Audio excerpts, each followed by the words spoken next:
우리 지금 본문에도 우리가 잘 아는 말씀이죠. 말씀을 받을 때 사람의 말씀으로 받지 아니하고 하나님의 말씀으로 받았다.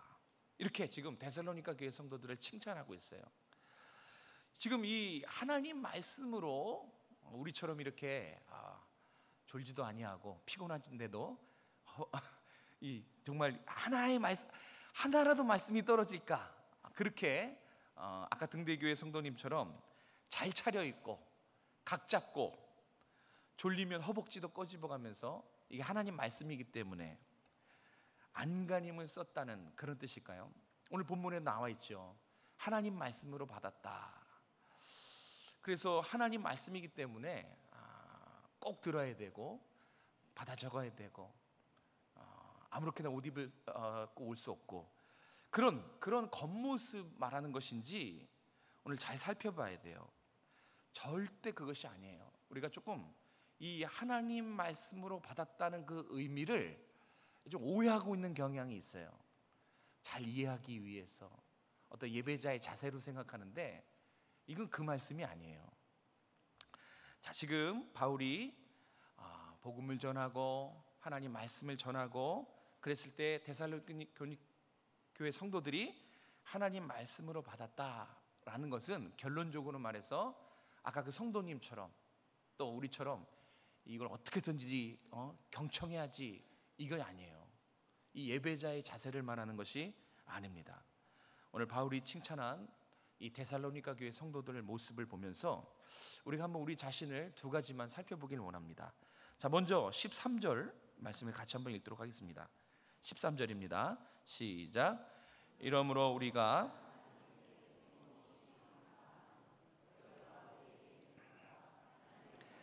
받을 때에 사람의 말로 받지 아니하고 하나님의 말씀으로 받음이니 진실로 그러하도다. 이 말씀이 또한 너희 믿는 자 가운데서 역사하느니라. 아멘. 자, 첫 번째 우리가 함께 우리의 신앙을 점검해 볼 부분은 바로 이거예요. 말씀을 받을 때 하나님의 말씀으로 받느냐, 이 말씀을 대하는 자세, 이걸 한번 이 시간 한번 여러분들 점검해 보세요. 그럼 어쩌라는 건가? 말씀을 어떻게 받으라는 것인가? 아까 그렇게 경청하라는 것, 그거 아니라면 지금 여기서 말하는 말씀을 대하는 자세는 무엇인가? 이제 설명해 드리려고 합니다. 이 13절에 사람의 말이 아닌 하나님의 말씀으로 받았다, 요거 하나 오늘 꼭 기억하셨으면 좋겠어요. 이게 무슨 의미입니까? 자, 이 자리에 지금 여러분들은 제 어떤 인간으로서 최은영 목사의 말로 들으시는 분은 없을 겁니다. 그죠? 제가 지금 데살로니가전서 2장 13절에서 16절까지의 하나님 말씀을 묵상하고 연구하고 해석한 것을 전하는 시간이에요. 그죠? 그래서 제가 이렇게 대신 하나님의 말씀을 대언하지만 그 내용과 최종적으로 말씀을 전하시는 분은 하나님 말씀으로 듣고 있어요. 그죠? 그러니까 사람의 말로 지금 듣지 않고 있어요. 우리 모두 설교는 사람의 말이 아니라 하나님의 말씀을 듣는 시간이라고 알고 있습니다. 아까 여러분도 그렇게 같이 고백해 주셨죠. 자, 그래서 우리가 하나님의 말씀이기 때문에 하나라도 더 들으려고 하고 무릎 꿇고 들으려고 하고 그런 자세로 말하려고 그러는 게 아니라 이건 다른 의미예요. 배경과 함께 살펴봐야 됩니다. 지금 데살로니가 교회 성도들도 이렇게 똑같이 바울에게 말씀을 전달받았어요. 하나님의 말씀을 설교를 통해서 전달받고 성경 공부를 통해서 전달받았어요. 그런데 데살로니가 교회 성도들과 여러분들과 아주 분명한 차이가 한 가지가 있어요. 그것은 뭐냐면, 자, 지금 데살로니가 교회 성도들이 바울이 전해준 복음, 바울의 말씀을 하나님의 말씀으로 받아들였다는 것은 이제 앞으로 어떤 일이 일어나냐면 바울의 대적자들이 있습니다. 쫓아다니면서 바울을 괴롭히고 죽이려고 했던 그 바울의 대적자들로부터 데살로니가 교회 성도들도 핍박과 위협과 이 공격을 이제 피할 수 없다는 말이에요. 바울이 전해준 복음을 받고 바울의 설교를 하나님의 말씀으로 받았다는 것은 이제 대적들의 타겟이 됐다는 거예요. 왜? 바울과 친하니까. 지금 바울의 대적들은 바울과 동료를 죽이기 위해서 이미 한 차례 소요를 일으켰고요. 바울과 동료들이 데살로니가 지역으로 이렇게 도망갔을 때 거기까지 따라왔어요. 내가 정말 이 바울 이놈을 잡아서 죽이리라. 그래가지고 이 분노함을 가지고 데살로니가 마을까지, 도시까지 바울을 죽이려고 찾아왔다는 소식을 데살로니가 교회 성도들도 들었어요. 자, 따라서 이제 정말 선택을 잘해야 돼요. 바울과 친하면 이제 앞으로는 곤란한 일이 생겨요.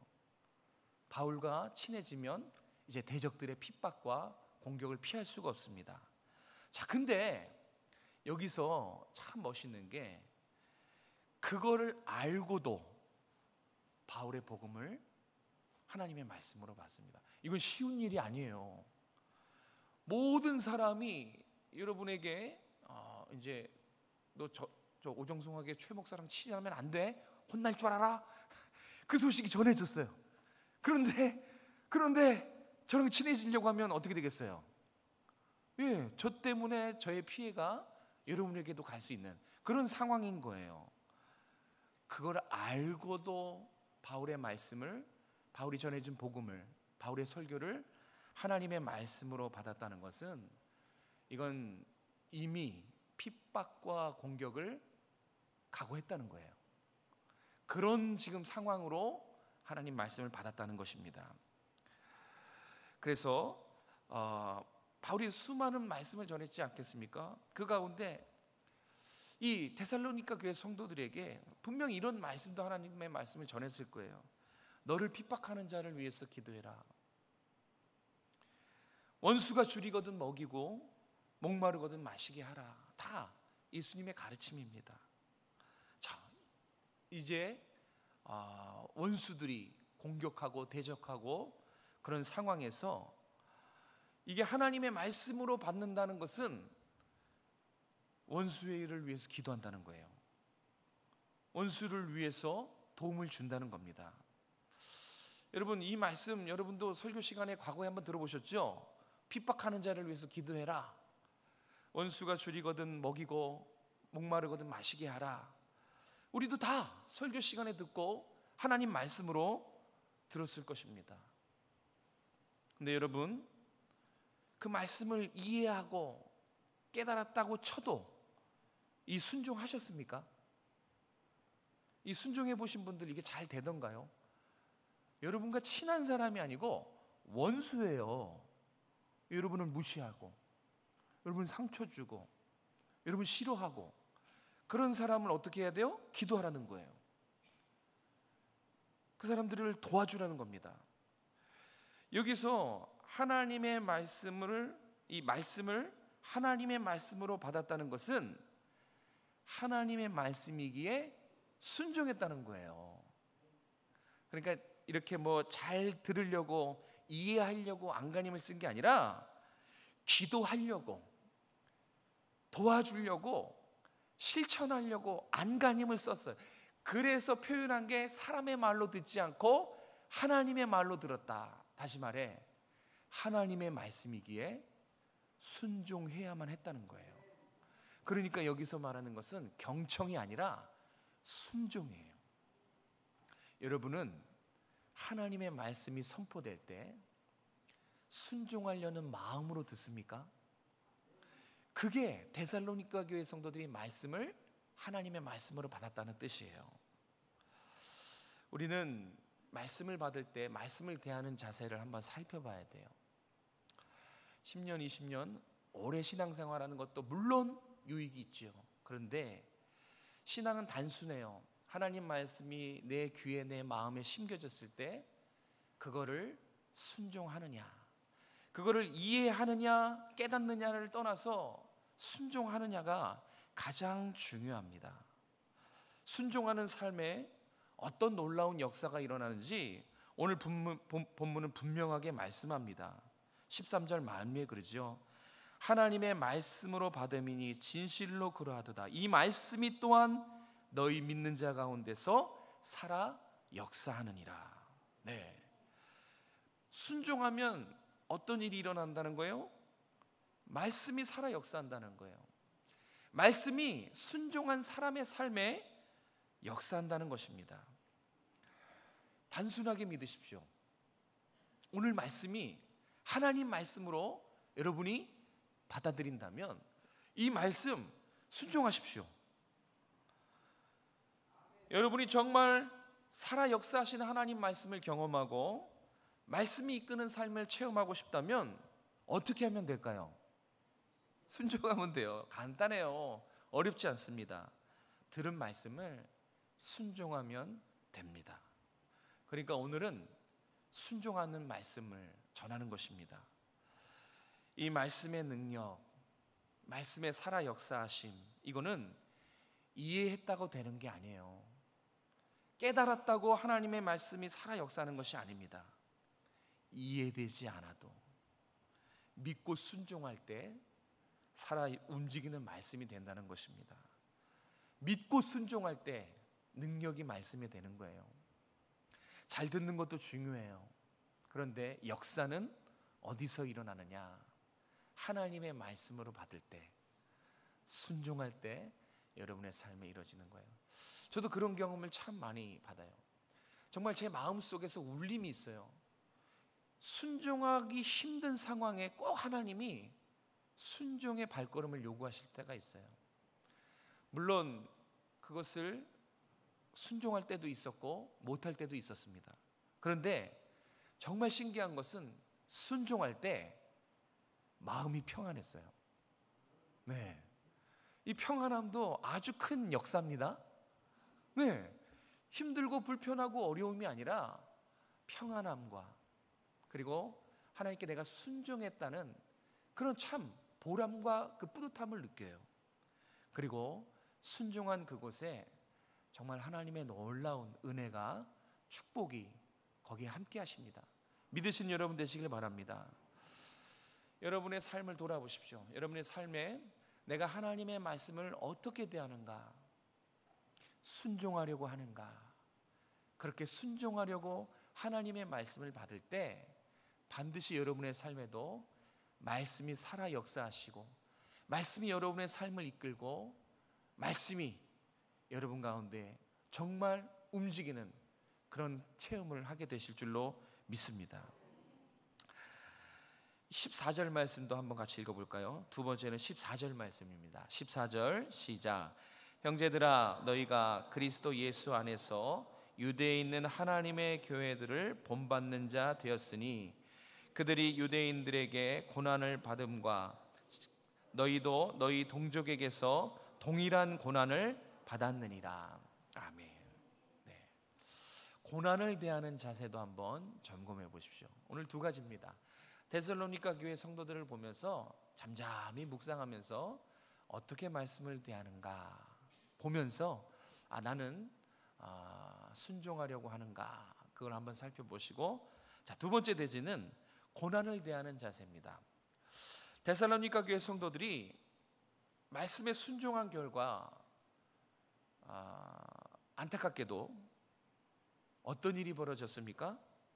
말씀에 순종한 결과 모든 일이 풀리고 막혔던 게 열리고 궁금한 것들이 해결되고 그렇게 되지 않습니다. 오히려 바울의 원수들의 타겟이 됐어요. 이 원수들이 자신의 데살로니가 교회, 데살로니가 마을의 사람들과 이렇게 연합을 해가지고 이 지금 데살로니가 교회 성도들을 못 살게 합니다. 고난을 받는 거예요. 얼마나 억울해요. 힘들게 순종했는데 고난이 찾아온 겁니다. 여러분, 말씀대로 살면 고난이 찾아와요. 그러면 말씀대로 안 살면 되겠네요. 고난이 싫으니까 더 큰일 난다는 거죠. 네, 결론은 그렇습니다. 자, 말씀대로 살면 말씀대로 살지 않는 사람이 주는 고난을 받게 돼요. 그러니까 충돌을 하게 돼요. 말씀의 사람은 말씀대로 살지 않은 사람과 충돌을 할 수밖에 없어요. 완전히 틀린 삶을, 가치관이 틀린대요. 세계관이 틀린대요. 말씀대로 사는 사람은 하나님의 말씀이기 때문에 누가 뭐래도 순종해야 돼요. 그런데 말씀대로 살지 않은 사람은 자기가 임금이에요. 내 뜻대로 따라야 돼요. 그리고 감히 하나님도 나를 하라 마라 할 수 없는, 그게 말씀 없이 사는 사람들의 특징이에요. 그러니까 반드시 영적인 충돌을 하게 돼요. 말씀대로 살지 않는 사람은 말씀대로 사는 사람들 싫어해요.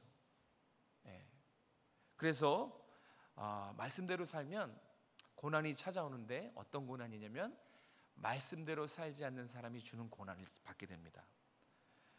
그래서 만약에 나는 이 고난이 싫다, 아까 제가 말씀대로 이 고난과 핍박과 억울함이 나는 정말 싫다, 그래서 말씀을 저버리거나 말씀에 순종하는 것을 멈춘다면 말씀대로 살지 않는 사람과의 충돌을 피할 수가 있어요.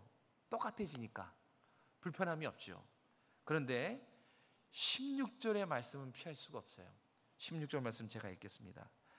우리가 이방인들에게 말하여 구원받게 함을 그들이 금하여 자기 죄를 항상 채우매 노하심이 끝까지 그들에게 임하였느니라. 16절에 하나님의 심판을 피할 수 없다라고 가르쳐주고 있습니다. 자, 제가 지금 두 번째 대지를 한 문장으로 정리해봤어요. 우리 통자막 한번 보여주시고요. 같이 한번 읽겠습니다. 시작.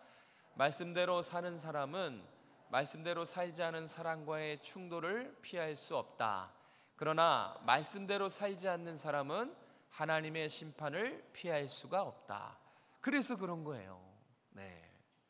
말씀대로 살겠습니까? 아니면 말씀대로 살지 않는 사람과 똑같이 살겠습니까? 네, 우리가 작은 걸 피하다가 엄청 큰 피해를 받는 격이에요.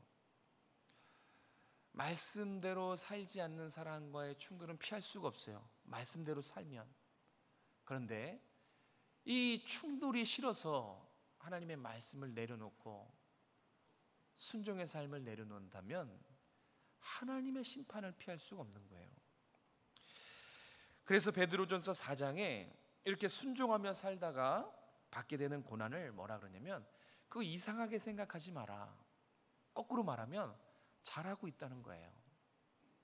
말씀대로 사니까 가만두지 않는 거예요. 다시 말해서 가만두지 않는 이유는 잘하고 있다는 뜻이에요.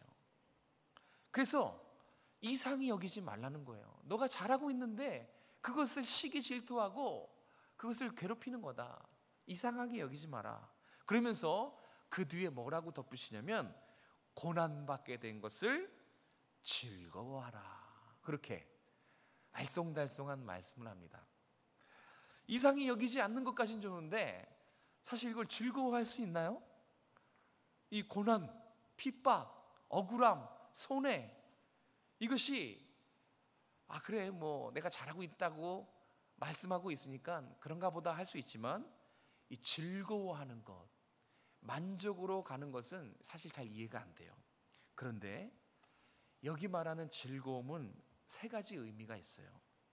자, 하나님의 뜻대로 살다가, 하나님의 말씀에 순종하며 살다가 받게 된 고난을 즐거워하라고 했는데, 어떻게 이 고난을 기뻐하고 즐거워할 수 있는가? 첫 번째, 하나님 뜻대로 살다가 하나님 말씀대로 살지 않는 사람이 주는 고난은, 그것은 연단입니다. 연단은 뭐예요? 그 과정을 통과하면 성장한다는 거예요. 이 고난은 여러분에게 필요해서 하나님이 그 시간, 그때, 그날, 그 장소에 고난을 허락하신 거예요. 그래서 하나님 말씀에 순종하며 살다가 받게 되는 이 고난은 연단입니다. 연단은 유익이 있어요. 이 연단으로 인해서 신앙이 성장하게 될 것입니다. 그래서 기뻐할 수 있는 거고요. 두 번째, 고난을 기뻐할 수 있는 것은 살아 역사하시는 하나님의 말씀을 체험할 수 있어요. 평안할 때보다 우리가 고난을 겪게 되면 믿음의 사람은 하나님을 찾습니다. 믿음의 사람은 하나님을 찾게 돼 있어요. 하나님을 찾을 때 기도로 찾고 말씀을 붙듣습니다. 평안할 때 똑같은 그 말씀인데 고난 중에는 그 말씀이 내 삶을 입어요. 그런 경험 느껴보셨습니까? 내가 이 말씀과 똑같이 살고 있는 거예요. 고난 중에는 하나님이 특별히 주신 은혜예요. 말씀이 내 삶에 살아 역사합니다. 그래서 기뻐할 수 있는 거예요. 고난보다 말씀을 경험해서 더 기뻐할 수 있고요. 또 마지막, 고난을 기뻐할 수 있는 마지막 이유는 이건 확실합니다. 고난을 통해서 하나님을 인격적으로 만나기 때문에 그래요. 제가 고3 때 이 경험을 정말 했습니다.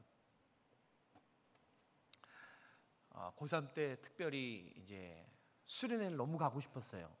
제가 고3 때 회장이기도 하고, 이 수련회 회장이 빠져도 되겠습니까? 이제 목숨 걸고 가야 되는 거예요.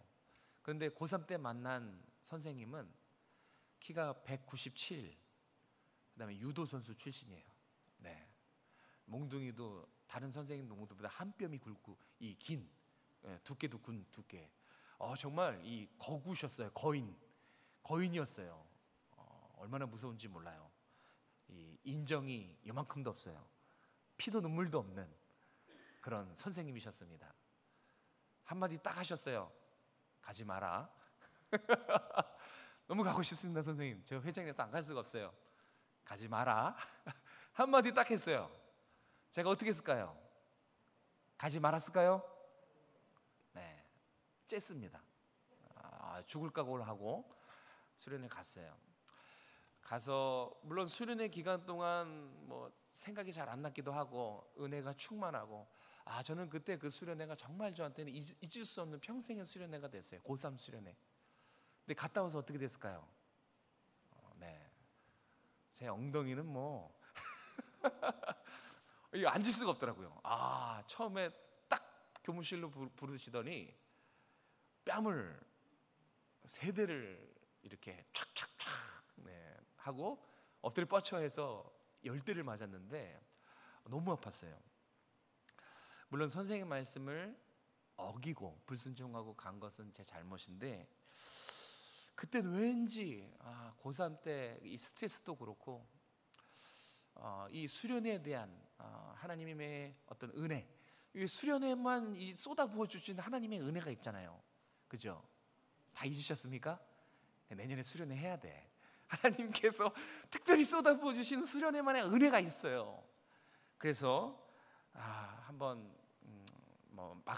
죽을 각오를 하고 갔었던 경험이 있습니다. 근데 정말 그때 저는 너무 감사했어요.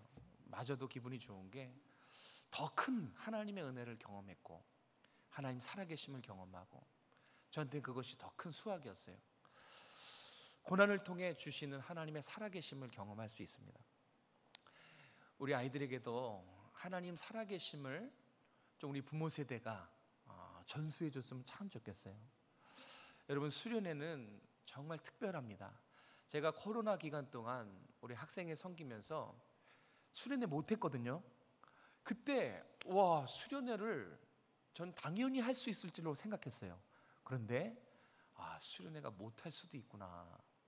아이들에게 이 수련회의 이 은혜, 이 수련회에 만나는 하나님, 이 신앙을 경험하지 못할 수도 있구나. 그때 깨달았어요. 날이면 날마다 오는 게 아니었어요. 정말 수련회를 허락하신 것은 하나님의 은혜예요. 저는 우리 아이들이 방황하고 있고 두려움에 있는 아이들, 심지어 절망 가운데 있는 우리 아이들이에요. 교회 밖에 있는 아이들이 아니라 주일날 예배드리고 있는 우리 아이들이 그런 상태입니다. 이 아이들이 정말 필요한 것은 아이들이 원하는 돈이 아닙니다. 아이들이 원하는 그런 것들이 아니에요. 아이들에게 정말 필요한 건 전 알아요. 아이들에게 진짜 필요한 것은 예수님을 만나는 인격적인 경험이에요. 살아계신 하나님, 수련회 가면 만날 수 있어요. 중학교 때, 고등학교 때, 전 청년 때 특별히 청년 때 수련 때는 확실했어요. 정말 100% 그래서 수련회를 갔어요. 근데 누적이 되는 것 같아요. 중학교 때, 고등학교 때, 청년 때 이렇게 수련회를 징검다리식으로 잘 참여하다 보면 정말 수련회에 우리 아이들을 한없이 기다리고 계시고, 이 은혜의 이 바켓으로 은혜를 퍼다 주실 그 준비하고 계신 하나님을 만날 수가 있어요. 사랑하는 우리 부모 세대 여러분, 그래서 고난이 여러 가지 유익이 있는 거예요. 말씀의 살아 역사하심을 경험하고 하나님 살아계심과 하나님의 은혜를 경험할 수 있습니다. 그리고 그런 신앙의 추억들, 이것이 연단이 되어서 우리의 신앙이 더 단단해지는 거예요. 세상의 어떤 그 공격과 유혹 속에서도 웬만해서는 잘 흔들리고 넘어지지 않습니다. 단단해지는 사람이 되는 거예요. 정말 세상 앞에 하나님이 자랑스럽게 이렇게 소개할 수 있고 내려놓을 수 있는 그런 신앙의 믿음의 사람들로 세워지게 되는 겁니다. 그래서 고난을 기뻐하라 라고 가르쳐주고 있습니다. 혹시 이 가운데 고난의 터널을 통과하시는 분들 계시죠? 생계의 문제도 있고 질병의 문제도 있고 또 자녀의 문제도 있고, 저는 알 수 없지만 여러분들의 개인 사정들과 또 고난이 있을 것입니다. 그 고난 앞에 아까도 말했지만 신실한 사람은 고난 앞에 어떻게 한다고요? 하나님을 찾아가게 돼 있어요. 네, 하나님 찾아가시고 하나님께 뜻을 물으십시오. 하늘에 계신 우리 아버지요 라고 부르시고 하나님의 뜻을 구해 보십시오. 그러면 이 고난이 반전이 되는 경우가 참 많습니다. 그 고난을 통해서 내 신앙을 성장시키시고, 그 고난을 통해서 내가 여기 있다, 봐라, 내가 널 이렇게 사랑한다, 봤지? 이렇게 하나님의 음성을 들을 수 있고 하나님의 살아계심을 경험할 수 있는 절호의 기회가 고난의 시간입니다. 여러분의 고난을 어떻게 대하시는지 오늘 데살로니가 교회 성도의 모습을 보고 한번 점검해 보실 수 있으면 참 좋겠습니다. 말씀에 순종하는 여러분 되시길 바랍니다. 그리고 믿음으로 고난을 뛰어넘는 삶을 살아가시길 주님의 이름으로 축복합니다. 기도하겠습니다. 하나님 감사합니다. 우리를 자녀 삼아 주시고 또 특별히 예배드릴 수 있는 이 환경, 여건, 마음 주신 것을 감사합니다. 하나님의 말씀을 듣고 이해하고 깨닫는 것에서 그치는 것이 아니라 하나님의 말씀이기에 데살로니가 교회 성도들처럼 핍박을 각오하고 하나님의 말씀에 순종으로 살아내는 우리 모든 성도들 될 수 있도록 도와주시옵소서. 그래서 말씀이 우리의 삶에 살아 역사하고 움직이며 우리의 삶이 말씀으로 이끌려가는 삶이 될 수 있도록 함께하여 주시옵소서. 고난에 대해서 우리가 두려워하고 염려불안 근심 걱정하는 것이 아니라 아버지여, 하늘에 계신 우리 아버지여, 이렇게 하나님의 뜻을 구하며 고난 속에 숨겨진 하나님의 축복과 하나님의 놀라우신 은혜를 발견하는 우리 모든 성도들 될 수 있게 도와주셔서 아무리 사탄이 고난과 시험과 환난으로 우리를 흔들어도 끄떡없는, 오히려 고난을 즐거워하고 고난을 즐기는 우리 성도들이 다 될 수 있도록, 성숙한 우리 모든 성도들이 다 될 수 있도록 은혜 베풀어 주시옵소서. 드디어 내일 우리 학생회 여름 수련회가 시작됩니다. 하나님, 교회가 기도했고요, 부모 세대들이 눈물로 기도했습니다. 끝까지 우리 아이들 하나님 은혜 베풀어 주시고 부모 세대들이 뒤에서 기도의 배수진을 치고 간절하게 수련회를 위해서 기도할 수 있도록, 중보할 수 있도록 하나님 함께하여 주시고, 그 기도한 대로 하늘에 계신 우리 아버지여 응답하여 주시옵소서. 우리 아이들이 예수님을 나의 구주로, 나의 그리스도로 인격적으로 경험하는 이번 수련회가 될 수 있도록 함께하여 주시옵소서. 감사를 드리며 거룩하신 예수님의 이름으로 기도드렸습니다. 아멘.